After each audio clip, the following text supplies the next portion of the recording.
მოგესალმებით, ობიექტივის ეთერშია გადაცემა ინფრასტრუქტურა. მე ამ გადაცემის წამყვანი ნოდარ ჭიჭინაძე გახლავართ. მოგეხსენებათ, აღნიშნულ გადაცემაში ძირითადი სასაუბრო თემა არის მიმდინარე ინფრასტრუქტურული პროექტები, აგრეთვე დაგეგმილი პროექტები, მათი ანალიზი, მათი შეფასება, რა თქმა უნდა, პროფესიონალებთან ერთად. ჩვენი წინა გადაცემა ეთმობოდა ერთ-ერთ მსხვილ პროექტს, როგორც არის ხუდონხესის პროექტი და იმ მოვლენებს, რომელიც ამ პროექტის განხორციელებას უკავშირდებოდა და უკავშირდება დღემდე. მოგეხსენებათ, წინა გადაცემაში ძირითადად საუბრობდით ამ პროექტის ეკონომიკურ ნაწილზე, იმ ეკონომიკურ ეფექტზე, რომელიც შეიძლება მოუტანოს ქვეყანას და საზოგადოებას ამ პროექტის განხორციელებამ. თუმცა გამომდინარე სპეციფიკიდან თვითონ უშუალოდ ამ პროექტის მოგეხსენებათ, ეს არის ენერგეტიკული პროექტი, ბუნებრივია, მხოლოდ ცალმხრივი შეფასება და მხოლოდ ეკონომიკური ნაწილის შეფასება არ იქნებოდა მართალი და ობიექტური. ამდენად დღეს ამ გადაცემაში ვისაუბრებთ იგივე პროექტზე, უბრალოდ ამ შემთხვევაში განვიხილავთ ენერგეტიკულ პრიზმაში. ჩვენი დღევანდელი გადაცემის სტუმარი გახლავთ ენერგეტიკის აკადემიის ვიცე-პრეზიდენტი, ენერგეტიკოსი, ამ სფეროს ღვაწლმოსილი მუშაკი, ბატონი ანზორ ჭითანავა. მოგესალმებით, ბატონო ანზორ. და თქვენთან ერთად შევეცდები, რომ დღეისთვის მაყურებელს გავაცნოთ ამ პროექტის ენერგეტიკული მხარე და ზოგადად ვისაუბროთ ენერგეტიკაში შექმნილ მდგომარეობაზე, რა ვითარებაა დღეს ქვეყანაში და პირველ კითხვას სწორედ აქედან დავიწყებთ. ენერგეტიკული თვალსაზრისით, რა მდგომარეობა გვაქვს დღეს ქვეყანაში, რამდენად განვითარებულია ეს დარგი, რა გვჭირდება იმისთვის, რომ მომავალში, ასე ვთქვათ, არ გქონდეს პრობლემები, ისეთი როგორც წარსულში გქონდა და რომ შევაფასოთ დადებითი, უარყოფითი მხარეები, პრობლემები და ის პოტენციალი, რომელიც ქვეყანას გააჩნია ამ მიმართულებით. დიდი მადლობა მოწვევისათვის, მოხარული ვარ, რომ ხშირად მიწევს თქვენთან სტუმრობა და ეს შემთხვევით არის კიდევ ერთი გამოცდა საზოგადოების წინაშე შეჯერებისა და ჩვენი პოზიციის დაფიქსირებისა. რაც შეეხება თქვენ კითხვას იმის თაობაზე, რომ რა მდგომარეობა გვაქვს ენერგეტიკაში, შეიძლება ითქვას, რომ ასეთ სიტყვას ვიხმარ, მოჩვენებითი სიმშვიდე გვაქვს ენერგეტიკაში. ეს ნიშნავს იმას, რომ ფართო საზოგადოებისათვის ეს მოჩვენებითობა გამოიხატება იმაში, რომ შუქი ანთია ქუჩებში, განათება არის სახლებში, სკვერებში და ასე შემდეგ. ასე რომ ყოფითი ხასიათის ობიექტები პრაქტიკულად ენერგიით უზრუნველყოფილი არიან, მაგრამ რაც შეეხება ქვეყნის ესე იგი ენერგეტიკულ უზრუნველყოფას, მისი ეკონომიკის მიმართულებების, ძირითადი მიმართულებების უზრუნველყოფას, აქ საქმე ცუდად გვაქვს, იმიტომ რომ ეს მიმართულებები წარმოდგენილნი არ არიან სათანადო დონით და თუ სათანადო დონით იქნებიან წარმოდგენილნი, მაშინ საკმარისი ელექტროენერგია არ გაგვაჩნია იმისათვის, რომ ეს მოთხოვნები იქნას დაკმაყოფილებული. ასე რომ ჩვენ ვართ ზღვარზე, როდესაც ყოველ წუთში შეიძლება მოხდეს ესე იგი ჩვენი მდგრადობის და ჩვენი საიმედობის შერყევა.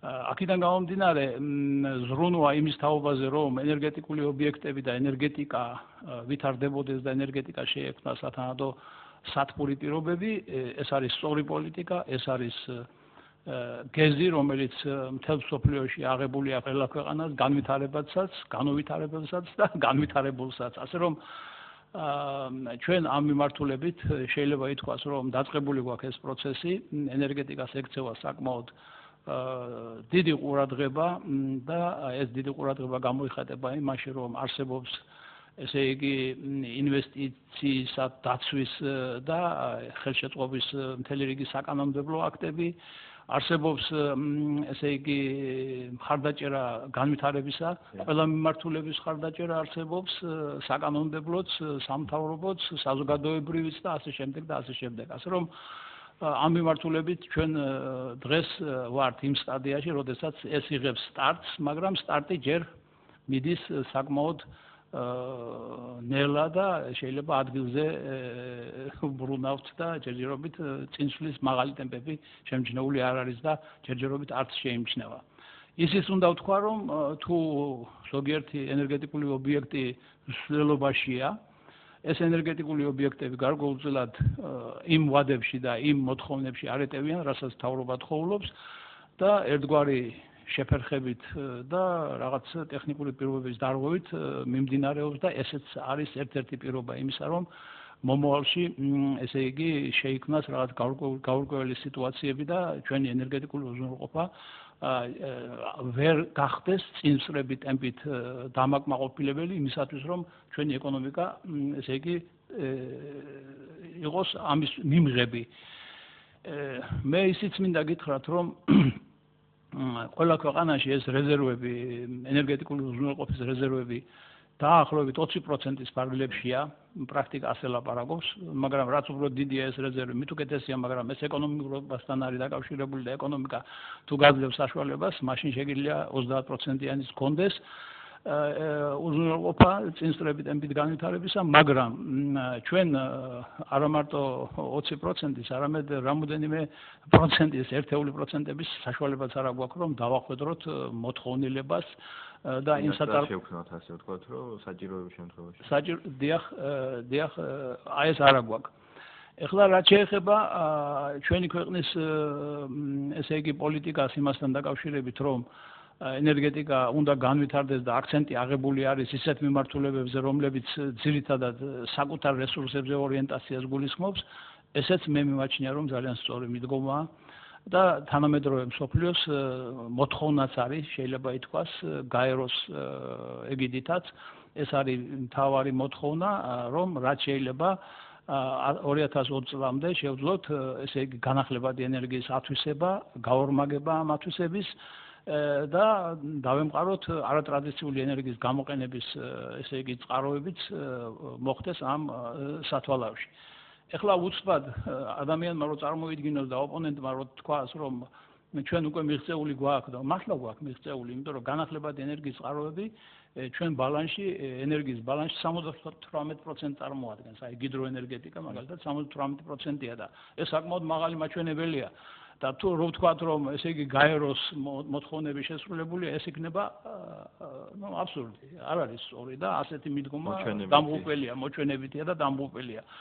ჩვენ უნდა ვეცადოთ, რომ ეს მაჩვენებელი კიდევ გავზარდოთ, ისევე როგორც მთელმა რიგმა განვითარებულმა ქვეყნებმა თავის დროზე მოახერხეს ამ რესურსის მაქსიმალური ათვისება და მაქსიმალური ათვისება ეს ნიშნავს იმას, რომ 100%-ს კი არ ნიშნავს, არამედ ნიშნავს ყველა იმ შესაძლო ვარიანტების და შესაძლებლობების ათვისებას, რომელიც ეკოლოგიურად და ეკონომიკურად არის მისაღები.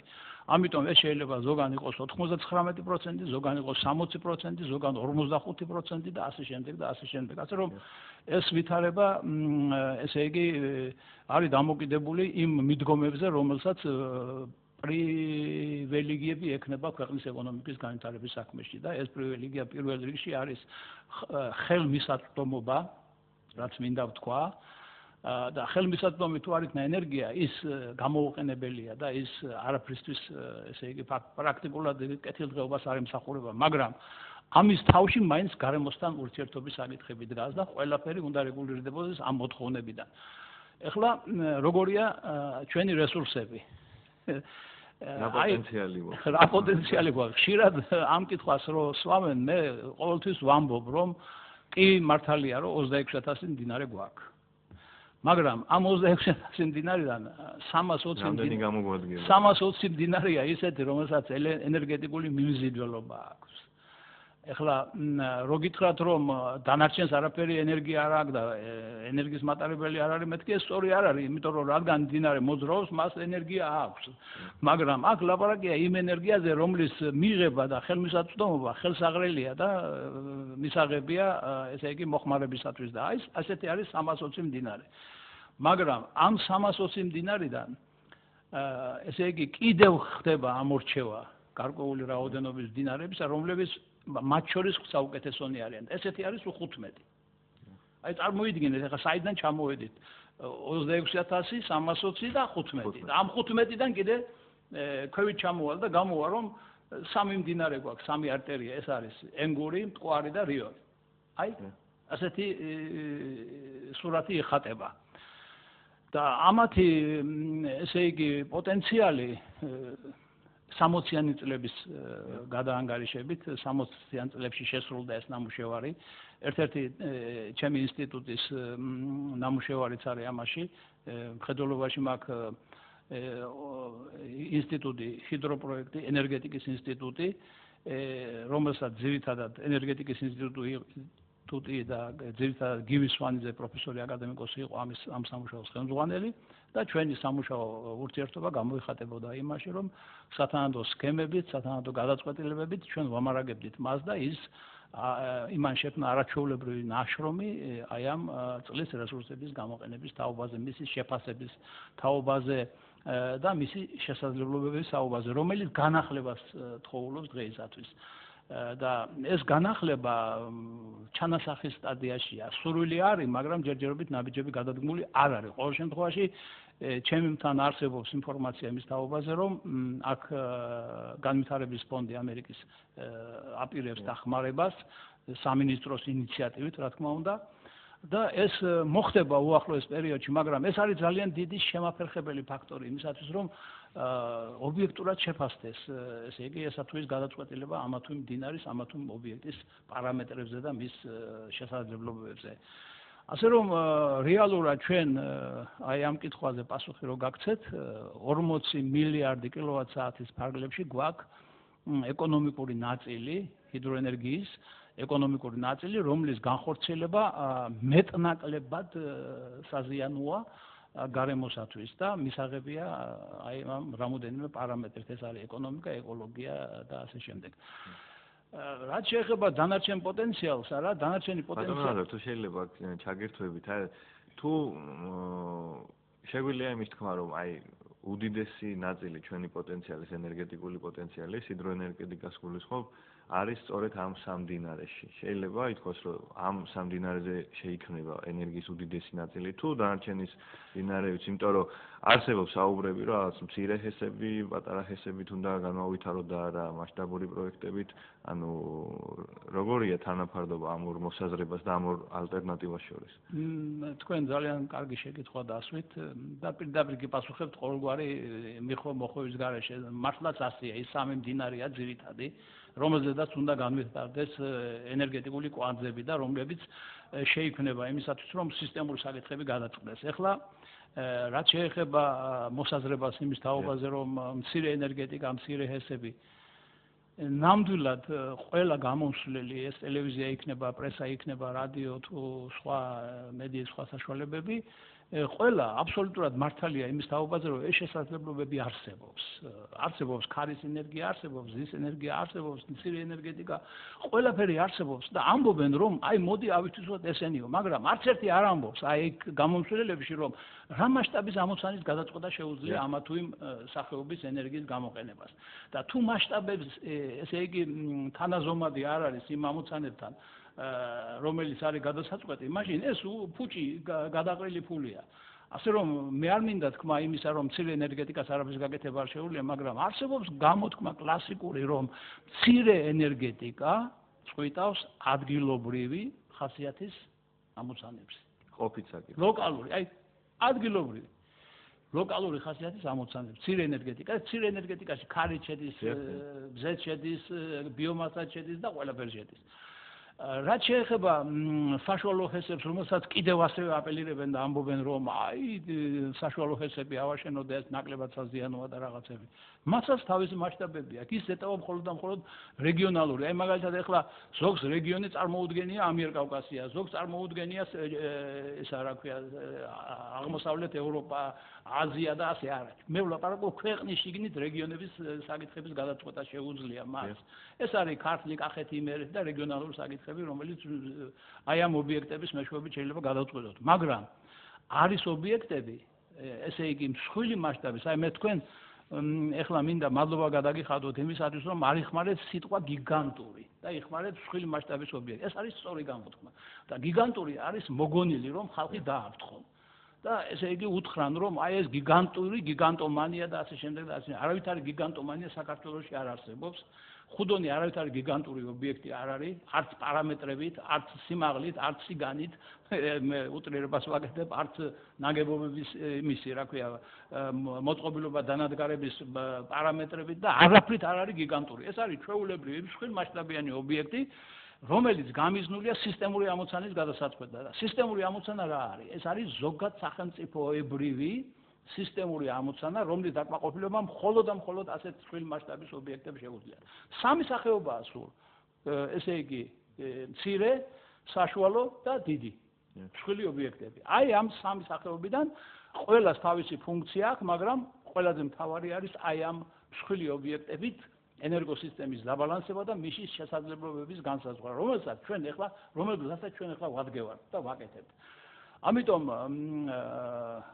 ყველა ოპონენტი რომელიც ლაპარაკობს რომ ის არ გვინდა ეს არ გვინდა მე ასე უპასუხებ მათ ჩინეთში არის აშენებული მსოფლიოში არსებული მცირე ჰესებზე ორჯერ მეტი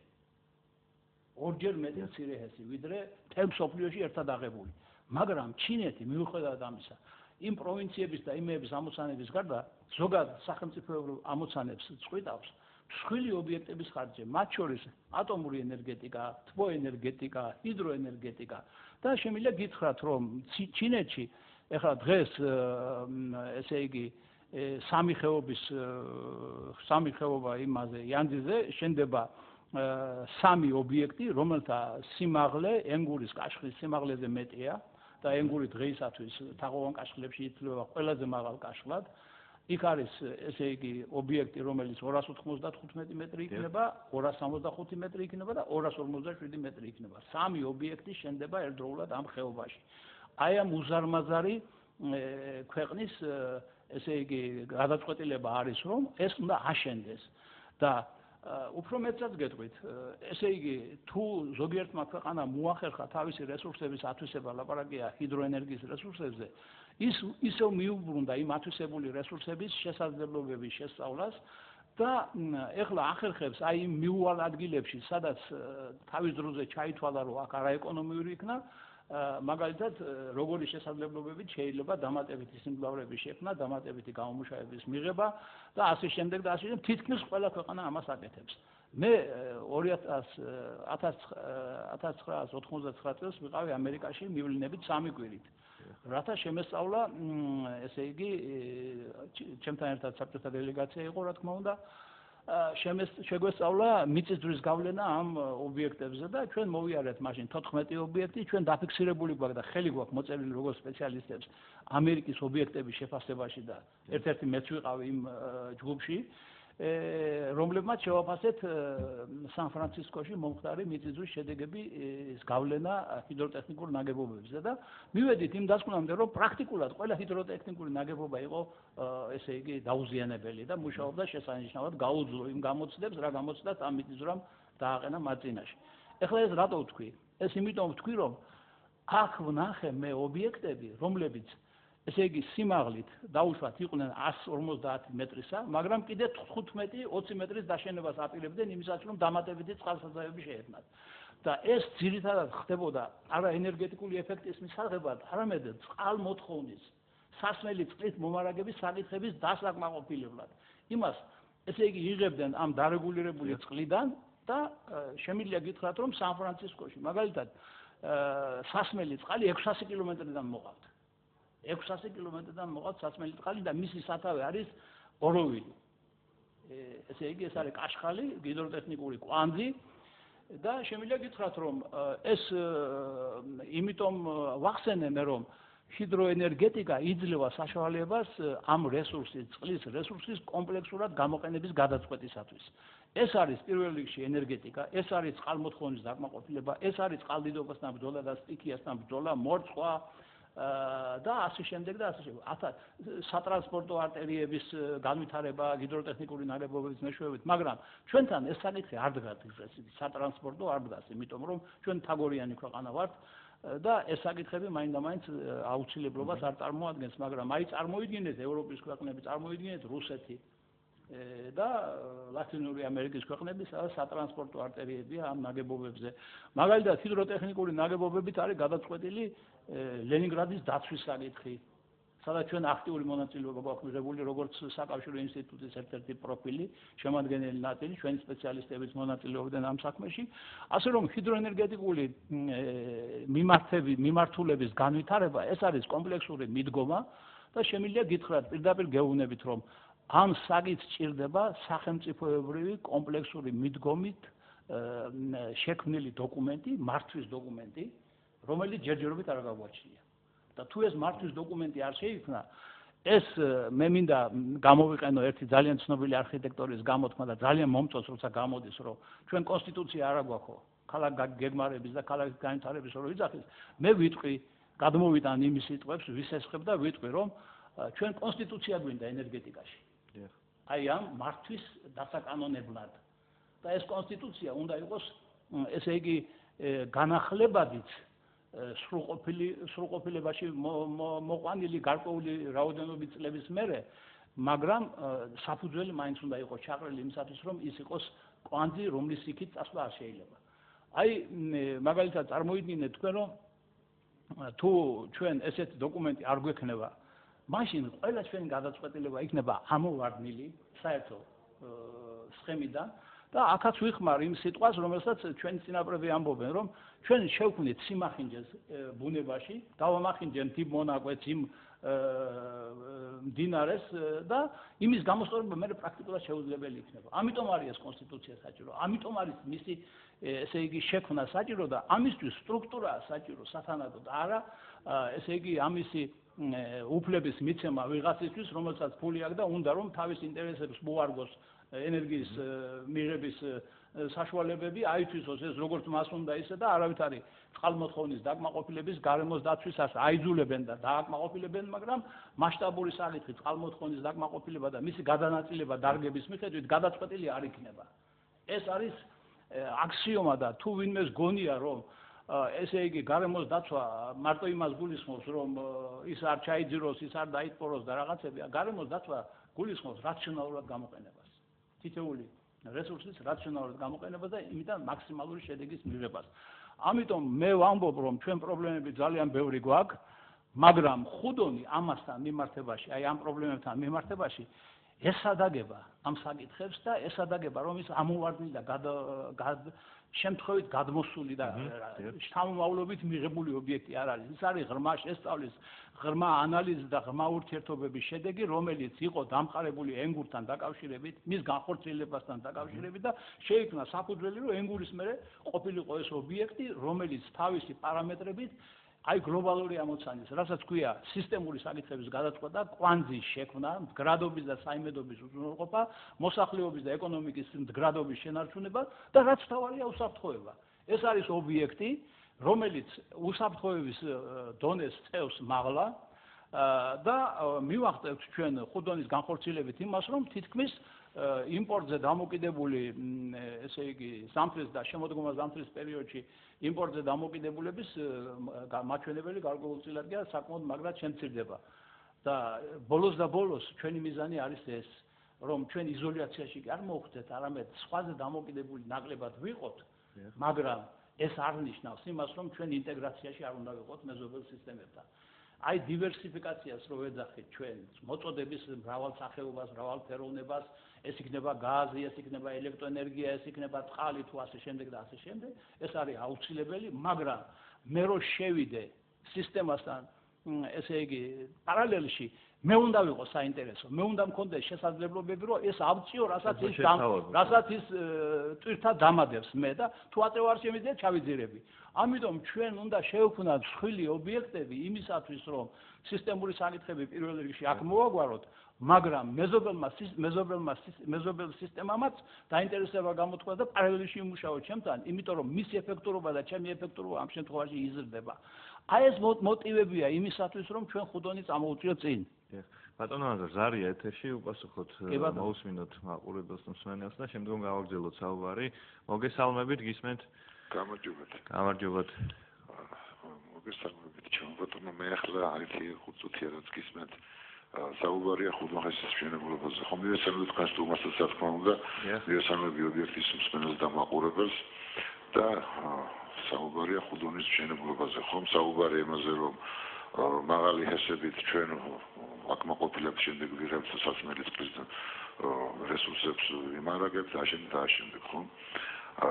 ბატონო, ჩემო კასტუმას მიმართავ სახელი არ ვიცი უკაცრავად. ბატონი ანზორ ჭითანავა. ბატონო ანზორ, თქვენ თუ ხართ გაცნობილი გენერალთა კლუბის დასკვნაზე სამხედრო სტრატეგიული მნიშვნელობით, რომ ამ ხუდონის აშენების ამ წყალსაცავის შემდეგ კოდორის დალის ხეობა საერთოდ იკარგება.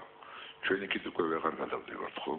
თუ ხართ გაცნობილი მათ გეგმებს, მათ სტრატეგიულ გეგმას, იმიტომ რომ მე მაქვს მოსმენილი ობიექტივის ტელევიზიაში იყვნენ მობრძანებულები, წარმოადგენს ძალიან სერიოზული დასკვნა იმის თაობაზე, რომ ამისი გაკეთება სამხედრო მნიშვნელობით არამც და არამც არ შეიძლება.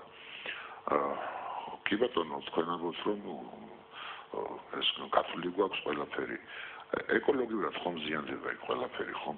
აი პირველი ტოლილები ეკო მიგრანტები ჩვენ მივიღეთ ხუდონის მერე, ხომ ასეა?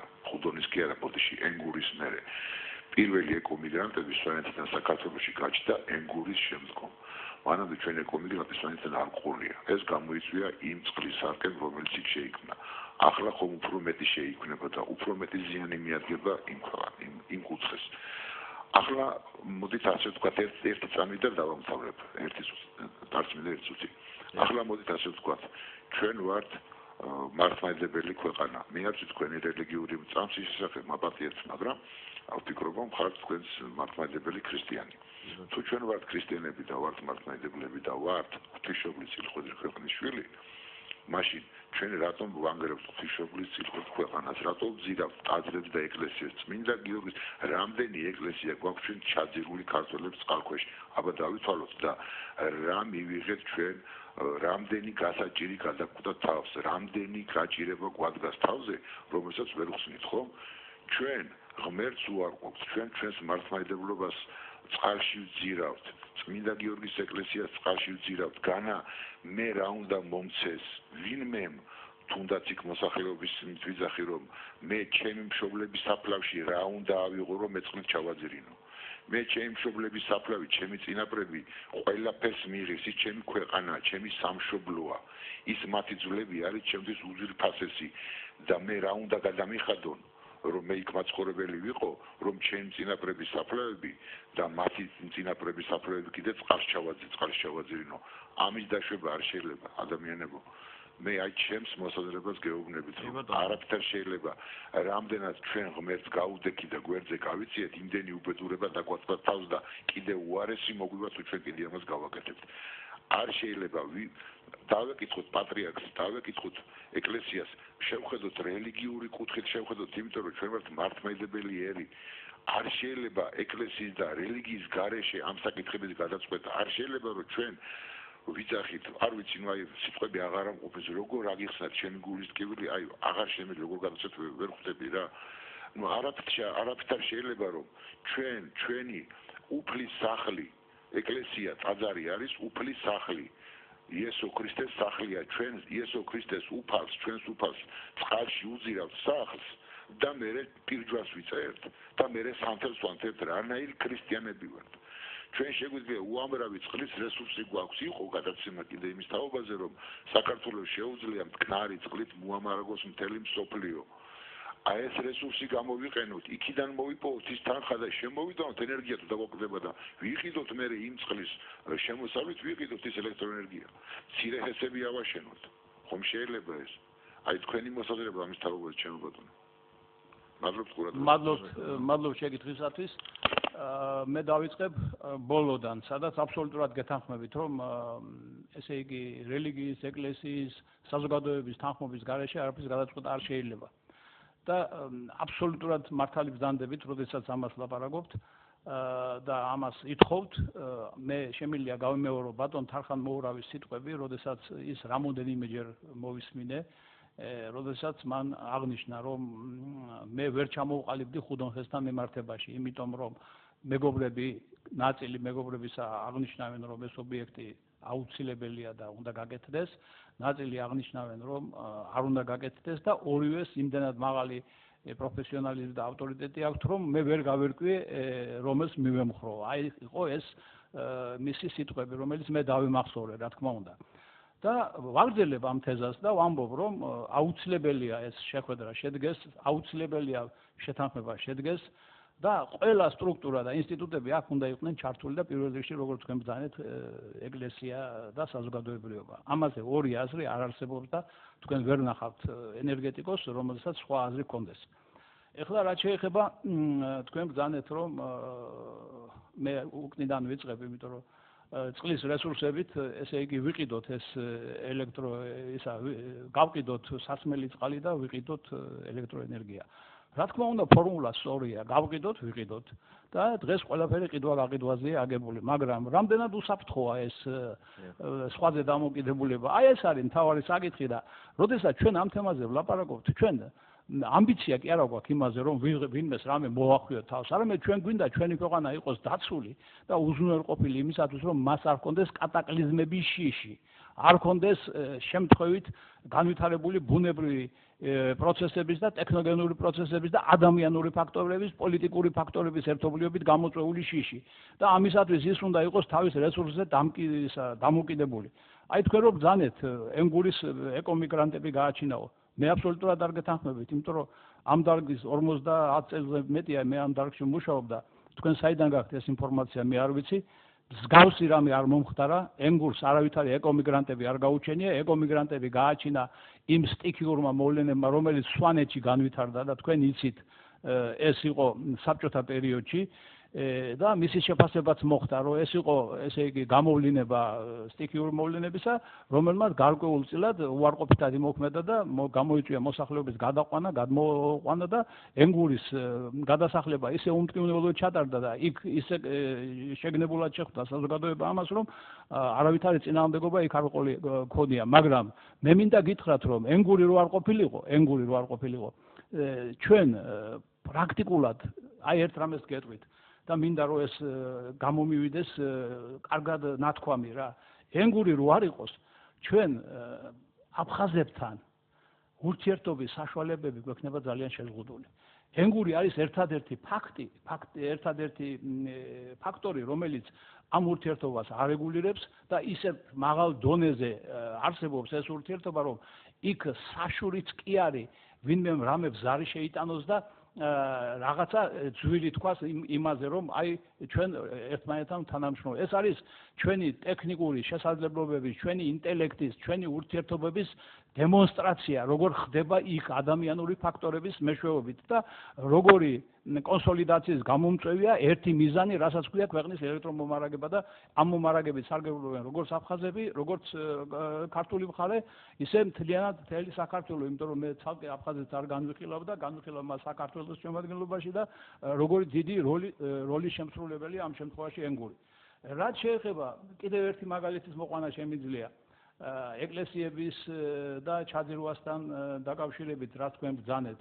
ალბათ არ შეიძლება რომ არ იცოდეთ თქვენ, რომ ჟინვალის წყალსაცავის შექმნასთან დაკავშირებით ეს პრობლემა იდგა დღის წესრიგში, მაგრამ გადაწყდა ეს პრობლემა, მაგრამ ესე იგი რა მივიღეთ შედეგი ახლა ჟინვალის აი ამ გადაწყვეტილების გამო. თქვენ ალბათ ძალიან კარგად იცით, ეჭვი არ მეპარება, რომ ძალიან კარგად იცით, რომ ჟინვალი რო არ იყოს, თბილისში პრაქტიკულად შეუძლებელი იქნება ცხოვრება, პრაქტიკულად იქნება ეკოლოგიურად მიუღებელი სიტუაცია მტკვრის კალაპოტში, ჩვენი საკანალიზაციო სისტემა, ესე იგი იქნება განზავების გარეშე, იმიტომ რომ საკმარისი რაოდენობის წყალი ჩვენ არ გაგვაჩნია იმისათვის, რომ განვაზავოთ და ეკოლოგიურად მისაღები კონსტიტენციით ჩაუსვათ ისევ კალაპოტში და ესე გადავიდეს მეზობელი ქვეყნის საზღვრებს იქით. ასე რომ თქვენ რო ამბობთ, რომ ის ჩაიძირა, მაგრამ შედეგი რა მივიღეთო? შედეგი მივიღეთ ძალიან ბევრი. და თუ დღეს ვინმე შეუძლია იამაყოს იმით, რომ თბილისი წყლით არის უზრუნველყოფილი და წყალი პრობლემა არ არის ქალაქისათვის და 24 საათიანი წყალმომარაგება იქნება, ეს სწორედ აი ამ ჰიდროენერგეტიკამ და სწორედ ამ ენერგეტიკულმა გადაწყვეტილებამ მიგვიყვანა აქამდე. ასეთნაირად შემიძლია შევაფასო თბილისის ზღვასთან შექმნილი პრობლემები, ასეთნაირად შემიძლია შევაფასო სიონის წყალსაცავთან შექმნილი პრობლემები, ხრამის წყალსაცავთან შექმნილი პრობლემები. თქვენ ალბათ ძალიან კარგად გახსოვთ, რომ საქართველოში ეს პროცესი მიმდინარეობდა 1922 წლიდან დღემდე, მაგრამ სხვადასხვა ინტენსივობით და ესეთი გააქტიურება წინააღმდეგობრივი გამოსვლები და წინააღმდეგობრივი ესე იგი ურთიერთობები საზოგადოებასა და ტექნიკურ პოლიტიკას შორის ეს განხორციელდა მხოლოდ მას შემდეგ, რაც საბჭოთა კავშირი დაიშალა. დაიშალა, მე მას კი არ მივტირი ვარ, რომ საბჭოთა კავშირი დაიშალა, მაგრამ მაშინ გახდა შესაძლებელი ამ მოტივების გამოყენება იმისათვის, რომ ეს ქვეყანა დაშლილი იყო და ჩვენ ყოფილიყავით დამოუკიდებელი ქვეყანა და სწორედ ეს იყო ბატონი ზვიადის, ბატონი მერაბის, რომელთანაც არაერთი ურთიერთობა მქონია მე და არაერთჯერ ყოფილა ეს დავალება ჩემთვის მოცემული და მე გამიკეთებია ეს, რომ ამ მიზეზით შექმნილი ესე იგი დოკუმენტები მე წარმიდგენია მათთვის და ყოველთვის მიმიღია მხარდაჭერა და მოწონება და მინდა გითხრათ პირდაპირ, რომ არც ბატონი გამსახურდია, არც მერაბ კოსტავა ინგურის დანგრევა, ჟინვალის დანგრევას ხარს არ უჭერდნენ, რომელიც საზოგადოებაში მუსილებს და ძალიან ხშირად იყენებენ ამ იმას ტერმინებს. ასევე შემიძლია ვთქვა, რომ ბატონი ზურაბ ჟვანია ჩვენი დარგის საუკეთესო მეგობარი. მე შემიძლია ესე ვთქვა, იმიტომ რომ ოპონენტი ვიყავი მისი დელიცის იპოდრომზეც, მესტიაშიც და ყველგან, მაგრამ მან როგორც პრემიერმა აღიარა, რომ შეცდომა იყო ხუდონის მშენებლობასთან დაკავშირებით მიღებული გადაწყვეტილება მისი შეჩერების შესახებ. ეს დოკუმენტალური ჩანაწერები არსებობს. ეს ყველაფერი ტელევიზიას გააჩნია, ასე რომ ეს უნდა გავიხსენოთ, არ უნდა დავივიწყოთ, ესე იგი მიდგომა როგორი იყო, როგორ ვითარდებოდა, მაგრამ რა შედეგებით დამთავრდა საბოლოოდ და ვინ ითამაშა ამაში გარკვეული დადებითი როლი. ეხლა რაც შეიძლება თქვენ თავარ კითხვას, რომ ესე იგი ჩვენ იქ ფეხს ვერ დავადგამთ და იქ რომ ესე იგი ხუდონჰესი აშენდება, ეს მოწყდება ქვეყანა, ესე იგი რა ვიცი, რაღაც ტერიტორიები ახსენეთ თქვენ. მე შემიძლია გითხრათ, რომ თუ თქვენ დაინტერესდებით, მე შემიძლია თქვენ გაჩვენოთ დოკუმენტი, რომელსაც ქვია ესე იგი რესპუბლიკის მინისტრთა საბჭოსა და ყოფილი საბჭოთა კავშირის გენერალური შტაბის დავალებით შექმნილი დოკუმენტი ენგურის უსაფრთხოების შესახებ. რა დოკუმენტი შეიქმნა? როგორ შეიძლება განვითარდეს საფრთხეები? როგორ შეიძლება მისი ესე იგი თავიდან აცილება საგანგებო სიტუაციებში, როგორ შეიძლება მისი პროცესების მართვა და ასე რომ ეს თვითდინებაზე მიშვებული საკითხი არ არის. მე პატივს ვცემ იმ ადამიანებს, რომლებმაც ეს საკითხი შეისწავლეს, მაგრამ ძალიან კარგი იქნებოდა, რომ ისინი შეხვედროდნენ იმ სპეციალისტებს, რომლებმაც იციან კიდევ ის საკითხები, რასაც ქვია მართვა ამ პროცესების და ამ პროცესების გავლენა უსაფრთხოებაზე. ასე რომ მოუფიქრებელი და ესე იგი დაუწონავი ნაბიჯები არც მაშინ, როდესაც ენგური შენდებოდა და არც ეხლა, როდესაც ხუდონის მშენებლობას, გაგრძელებას მე აქტიურად უჭერ მხარს, არ იქნება, არ მოხდება, იმიტომ რომ ეს არის მთავარი შემადგენელი ნაწილი ჩვენი უსაფრთხოების და უსაფრთხოების გარეშე ყველაფერი არის, ესე იგი, როგორც იტყვიან ხოლმე, ჯანმრთელობის გარეშე ყველაფერი არაფერი არ არის. აი ზუსტად უსაფრთხოების გარეშე ყველაფერი არაფერი არის. აი ზუსტად ეს შემიძლია გითხრათ. ასე რომ ჩვენ კიდევ ერთხელ ვიმეორებ თქვენ თეზას იმის თაობაზე, რომ ერთობლივი მსჯელობით და გადაწყვეტილებით უნდა მივიდეთ იქამდე კონსენსუსამდე, რასაც ქვია ესე იგი შეთანხმება და გადაწყვეტილების მიღება და ეს შესაძლებელია, მაგრამ კიდევ მინდა გაგიმეოროთ, რომ მცირე ჰესებით ჩვენი ქვეყნის პრობლემას ჩვენ ვერ გადავწყვიტავთ და ვერც წყლის გაყიდვით შევძლებთ ჩვენ იმ კეთილდღეობის და იმ ქვეყნის ეკონომიკის მდგრადი განვითარების პირობების შექმნას, რასაც თითეული ქვეყანა ახერხებს და აკეთებს და იცით თქვენ, რომ სოფლიოში დღეს ეს პროცესი აქტიურად მიმდინარეობს და ამ გზაზე დგას მთელი ქვეყნის მთელი განვითარებადი და განვითარებული ქვეყნები. ბატონო აზარ, კიდევ ერთი მაყურებელი გველოდება, უბრალოდ ვინაიდან წინა მაყურებლის კითხვას პასუხობდით, აღარში გაწყვეტინეთ, მოусმინოთ და შემდგომ განვაგრძოთ საუბარი. მოგესალმებით, გისმენთ ყურადღებით. ალო, გამარჯობა. გამარჯობათ. ეხლა ძალზე რთულია, რომ ენერგეტიკაზე მე გესაუბრობ და დაგიმტკიცოთ მტკიცებულებებით და მრავალი სხვა თქვენ სპეციალისტი ბრძანდებით და ამ თემაზე რა თქმა უნდა თქვენ უფრო კარგად და ლაკონურად მსჯელობთ. მე სუფთა წმინდა ადამიანური თვალსაზრისით და ქართული სულისკვეთებიდან გამომდინარე გეტყვით ერთ რამეს. ჟვანიამ საერთოდ როდესაც პრემიერ-მინისტრი გახდა შემდეგ შეცვალა მისი აზრი. ეს ერთი. რაც შეეხება ბატონზვიას მე ვიცნობ ძალიან ახლოს და მისი აზრი ძალიან კარგად ვიცი და დამაჯერებლად მაქვს სათქმელი რომ მას არ უნდოდა ხუდონის გაგრძელება ეს ორი. რაც შეეხება ჩინეთს ბატონო ჩემო ბოდიშის მოხდით მინდა გითხრათ იცით მაპატიეთ რა. ჩინეთში 1,500,000,000 ადამიანი ცხოვრობს მოსახლე. ჩვენ ვართ 3 მილიონი. აი ჩინეთის ნახევარი კვარტალი ალბათ ერთი კვარტლის მოსახლეობა ვართ მთლიანად და თქვენ მაგალითად მოიყვანეთ ჩინეთის ეკონომიკა და ასე შემდეგ. ჩვენ ქართველებს 300 გიგანტური ქარხანა გვქონდა საბჭოთა კავშირის დროს არ მივსტერითო რომ ამბობთ ხომ თქვენ მე მივსტერი რატომ იცით ყველაფერი წესრიგში იყო. ერთი ენგური თუ აწესრიგებდა ამას რომ 300 გიგანტური ქარხანა თქვენ ენერგეტიკოსი ბრძანდები და იცით რომ რამხელა დაატვირთვით იყო საქართველოში ელექტროენერგიის მოხმარება ხომ? ეხლა ჩვენ არც ერთი ქარხანა ძირითადად აღარ გვაქვს სრულყოფილად. თქვენ ამტკიცებთ, მე არ გედავებით.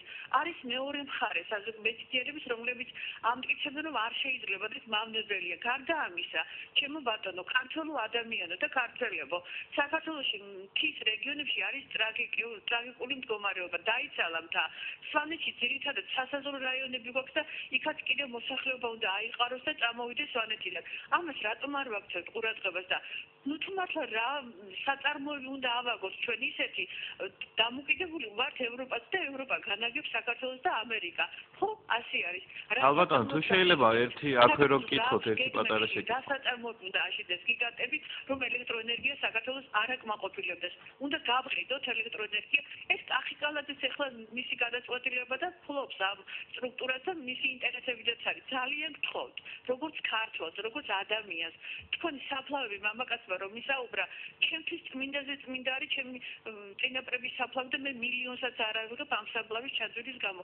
რამე გზა მოვნახოთ საშუალება თუ აქამდე ყოფდი და თბილისი არის თავყობალა ქალაქი. გადანაწილდება ალბათ ეს მოსახლეობა რაიონებში აღორძინდება ადგილზე რაიონული მრეწველობები და მცირე გესებით და საშუალო გესებით ხომ შეიძლება მივხვდეთ ქვეყანას რა გახდა ეს ხუდონგესი რატომ ამბობთ რომ ზვიას უდოდა ჟვანიას უდოდა არ უდოდა ჩემო ბატონო და მე ვიცნობდი ზვიას გამსახურდია იდეალურად და მისი აზრები ძალიან კარგად ვიცი შევინარჩუნეთ სვანეთი უმორჩილესად გხდოთ არ არის ასე დამაჯერებელი საუბარი აუცილებელი რომ თქვენ გვიმტკიცოთ რომ აუცილებელია ხომ არის ჯგუფი მეორე მხარე რომელიც ამტკიცებს რომ ეს მავნებელია შეჯერდით თქვენ ჩვენ მოსახლეობა ენერგეტიკის ყოველ შემთხვევაში პრობლემებზე სასაუბროთ არ შეგვიძლია მეცნიერულად ვისაუბროთ ამიტომ ქართული სულისკვეთებით იმოძრავე და ქართული სულისკვეთებით აკეთეთ ეს საქმე შეინარჩუნეთ სვანეთი აუცილებლად თქვენ დავკარგეთ აფხაზეთი აღარ გვახსოვს და სამაჭებლო არ გვახსოვს იმის დაბრუნებაზე იზრუნდეთ და ისრობეთ და შემდეგ ველაპარაკოთ ამ გესებზე მადლობთ კი ბატონო ბანტონოანზე თუ შეიძლება სანამ თქვენ უპასუხებდეთ ცოტა პატარა კომენტარს მეც გავაკეთებ რატომღაც წინა მაყურებელის და მსმენელის და ეხლაც ამ ჟარზე გამოიკვეთა ისეთი აზრი რომ მილიონსაც არ ავიღებ და თითქოს რაღაც სავაჭრო თემა იყოს ეს საფლავების გადატანა და ეს თანხა და კომპენსაცია რომელსაც თავაზობენ არა და რამდენადაც მე ვიცი და ყოველ შემთხვევაში ჩემი აზრით სულ სხვა მხრიდან უნდა შევხედოთ ამას ეს ხო არ არის რომ აი ფულს ამnes გადაგიხდი და შენ გადასახლდი არამედ რაღაც ვაჭრობის საგანი მე მგონი არ არის ეს ერთი მეორე ისიც რომ აბსოლუტურად სწორი დაფიქსირება იყო იმ ტენდენციის რომ მთიდან მოსახლეობა მოდის და მთა იცლება ხო მაგრამ არ შენდებოდა ხუდონი და სხვა მთიან რეგიონებშიც არის იგივე პრობლემა სადაც საერთოდ არ შენდება არაფერი მაგრამ მოსახლეობისგან იცლება ის ადგილები და ნამდვილად ჩემი აზრით არ შეიძლება დავაბრალოთ ეს თუნდაც ხუდონხესის მშენებლობას და მსგავს საკითხებს და რაც შეეხება კიდევ სულისკვეთებას რა ვიცი მე მგონი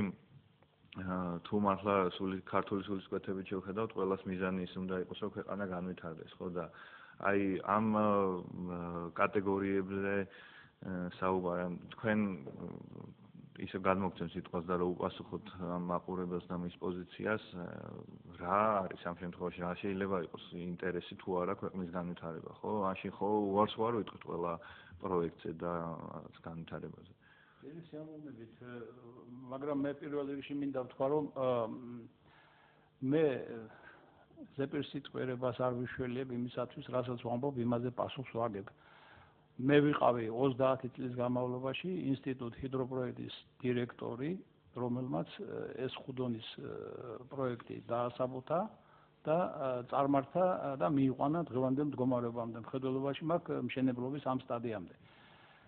მთავრობის, მეთაურის, პრეზიდენტების ყველა შეხვედრები იწერება, ქალბატონო, და მინდა გთხოვოთ, რომ თქვენ მოიძიოთ და უпростоრედ მოინდომოთ და მიაგნოთ იმ დოკუმენტს, როდესაც მე 3-ჯერ შევხვდი ზვიად გამსახურდიას როგორც პრეზიდენტს და 3-ჯერ მივიღე დავალება იმის თაობაზე, როგორ უნდა გვეყო ჩვენ ენგურის შეუფერხებელი მუშაობა, მისი როგორ უნდა განაწილებულიყო, პირველი დავალება იყო, როგორ უნდა განაწილებულიყო ელექტროენერგია აფხაზეთსა და საქართველოს შორის და ეს ნაშრომი ჩვენი ნაშრომია, რომელიც წიგნად არის გამოსული და დასაბუთებულია ეს და არ მინდა ახლა დეტალებზე ვილაპარაკო.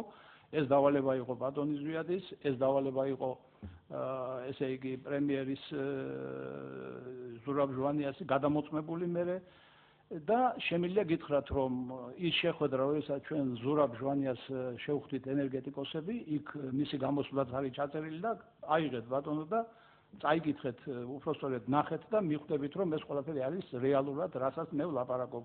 რაც შეეხება ბატონის ზვიადის შეხვედრას ელცინთან, სანამ ის ყალბებში ჩავიდოდა, მანამდე მე მას შევხვდი ჟინვალის ესე იგი კაშხლის თხემზე სათვალთვალო მოედნის დათვალიერების და ჟინვალის წყალსაცავის დათვალიერების დროს და იქაც მივიღე დავალება იმის თაობაზე, რომ როგორ უნდა მოხდეს, რომ ჟინვალი რაც შეიძლება ეფექტურად იქნას გამოყენებული წყალმომარაგებისათვის და ასე რომ ეს დოკუმენტები არსებობს, ასე რომ მე თავის მართლებას არ შეუდგები და არც მჭირდება, ეს დოკუმენტები არსებობს. და ამაზე მე პასუხს ვაგებ. რაც შეეხება იმას, რომ ენგურგესი ყველაფერს ყოფნიდაო თქვენ არ ახართ საქმის კურსში ქალბატონო, ენგურგესი ყველაფერს კი არ ყოფნი და ამეთ საბჭოთა კავშირის ერთიანი ენერგეტიკული სისტემა ყოფნიდა ყველაფერს იმას, რაც საქართველოში ხდებოდა. საქართველოს ეკონომიკა ძირითადად მარაგდებოდა, მხედველობაში მაქვს 15 მილიარდამდე საკუთარი წარმოების ელექტროენერგიით, მაგრამ დიდი რაოდენობით 6 მილიარდ კუბურ მეტრ გაზს მოიხმარდა საქართველოს იმისათვის, რომელიც მას არ ჰქონდა, ნავთობს და ნავთობპროდუქტებს მოიხმარდა, რომელიც მას არ ჰქონდა, თქვენ ელექტროენერგია მარტო ეს არ გეგონოთ, ელექტროენერგია კი არა, ენერგია მარტო ეს არ გეგონოთ, შუქი, იქ არის ენერგიაზე ლაპარაკი, რომელიც გაზთან და არის დაკავშირებული, ნავთობის გამოყენებასთან არის დაკავშირებული, მათ შორის ელექტროენერგიაც არის მასთან დაკავშირებული და ყველაფერს ამას აგვარებდა საბჭოთა კავშირი და თქვენ გეჩვენებათ, რომ ამას აკეთებდა ინგური და საკმარისი რაოდენობით ჰქონდა, მაგრამ მაინც სტატისტიკა ლაპარაკობს, რომ იმ პერიოდშიც კი, როდესაც ერთიანი ენერგეტიკული სისტემა იყო 4 მილიარდის ფარგლებში ჩვენ ყოველწლიურად შემოგქონდა რუსეთიდან ელექტროენერგია, არაფერი ვთქვათ იმ გაზზე და ნავთობპროდუქტებზე, რომელიც სისტემატურად შემოგქონდა და დღესაც შემოგვაქვს. ასე რომ არ არის საქმე ესე თქვენ რო ამბობთ მცირე გესებით გადავწყვიტოთო. მე ტყუილა კი არ ვილაპარაკე აქ, რომ მცირე გესებით ვერც ერთი ქვეყანა ვერ წყვიტავს ამას და ქართველებმა როგორ უნდა გადავწყვიტოთ, ეს მაინტერესებს ძალიან.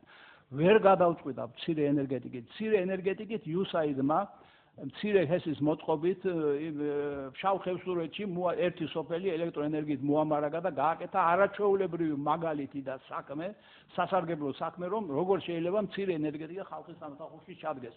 კი ბატონო, ამაზე გეთანხმებით, რომ იქ სადაც სოფელებში არ არის სათანადო პირობები, იქ შევქმნათ ქარის მზის კოლექტორები, მცირე ჰესები, რომ ხალხმა იცხოვროს, ისა ცხელი წყალი ქონდეს, შუქი ქონდეს, ტელევიზორს უყუროს, კომუნიკაციის საშუალებები ქონდეს. ეს არის მცირე ენერგეტიკის ამოცანა.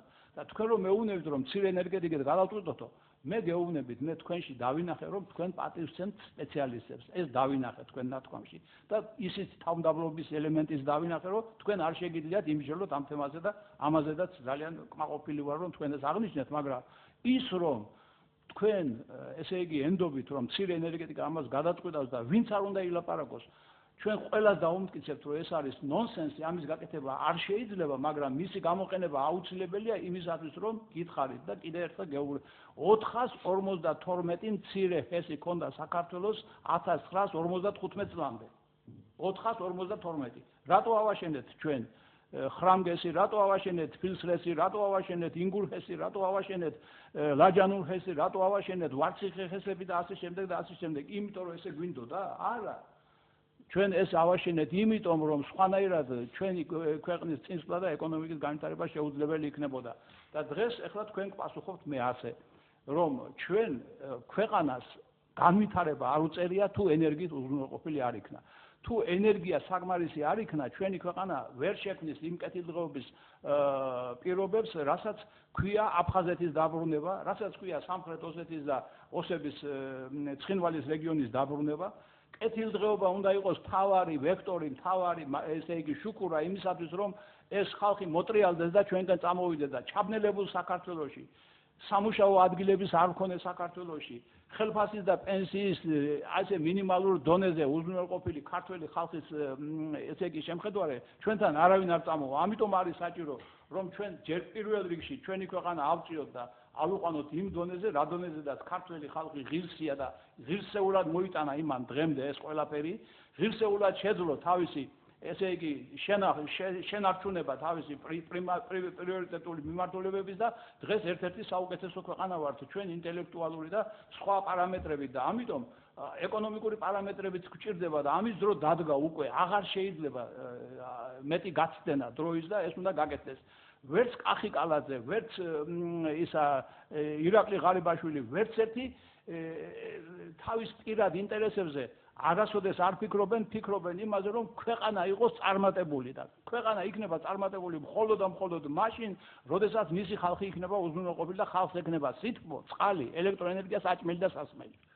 ბატონო აზორ, რამდენიმე წუთი დარჩა გადაცემის დასრულებამდე და რაღაც რეზიუმესავით შეჯამება რომ გავაკეთოთ, მე ინტერნეტ საშუალებებით გავიცანი ინფორმაციას, რამდენიმე მოსაზრებას, რომ თუ არ აშენდება ხუდონი, უშუალოდ მაგალითად პირობითად 2020 წლისთვის მოგვიწევს რაღაც ჩაბნელებულ ქვეყანაში ცხოვრება. რამდენად ეთანხმებით ამ მოსაზრებას და ორწუთიანი შეჯამება რო გავაკეთოთ, რა შედეგებს მივიღებთ იმ შემთხვევაში თუ არ აშენდება ხუდონი და რა სარგებელს მივიღებთ იმ შემთხვევაში თუ აშენდება, რომ რაღაც თეზისების სახით შევაჯამოთ ეს გადაცემა. რა თქმა უნდა, არ ვეთანხმები იმას, რომ ჩაბნელებულ ქვეყანას მივიღებთ, იმიტომ რომ არსებობს ესე იგი ელექტროენერგიის და ენერგიის მიღების ესე იგი საშუალებები მეზობელი ქვეყნებიდან, მეზობელი სისტემებიდან, რომელსაც სჭირდება ძლიერი ეკონომიკა, რომელსაც სჭირდება ძლიერი ხარკი.